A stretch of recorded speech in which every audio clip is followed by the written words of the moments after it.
بسم الله الرحمن الرحيم. أولا بحييكم جميعا من كونوا من هنا، وبسلم على الجميع يعني، وبحمد ربنا سبحانه وتعالى طبعا، وبشكره على أول مشاركة رسمية ليا مع نادي ليفربول الماتش اللي فات.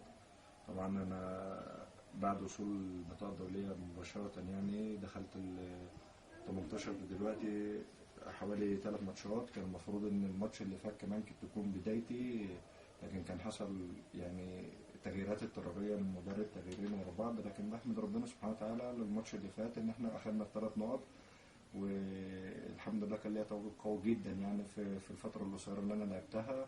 كان ليا تواجد قوي يعني في ربع ساعة. الحمد لله عملت شغل كويس جدا، حوالي يعني 4 أو 5 اوفرات لفرقتي مؤثرة جدا، وعملت شوطة قوية جدا من نص الملعب. الحمد لله يعني ربنا ما أرادش إنها تخش الجون، بس جت في القائم يعني.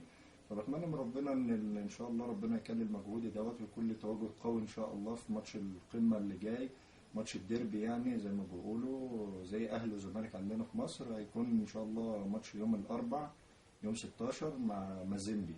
ده ماتش الديربي، وربنا يسهل إن شاء الله يكون لي تواجد قوي جدا ونسبة كبيرة. يعني المدرب حتى كلمني إن شاء الله بإذن الله يكون لي تواجد قوي، سواء بقى من البداية أو من الشوط الثاني. بس في أقاويل يعني المدربين المساعدين وكده بيقولوا لي اجهز لمازيمبي، عشان تقريبا يعني إن شاء الله بإذن الله إن هيكون لي تواجد من البداية إن شاء الله بنسبة كبيرة. يعني إن شاء الله هبدأ ماتش مازيمبي، فدعواتكم جميعا إن شاء الله نحقق ال3 نقط. يعني كلنا عشان نكون يعني خلاص في منافسة شرسة مع مازيمبي، ويكون قربنا النقط ما بيننا وما بينهم، هيكون فرق نقطتين 2 بس.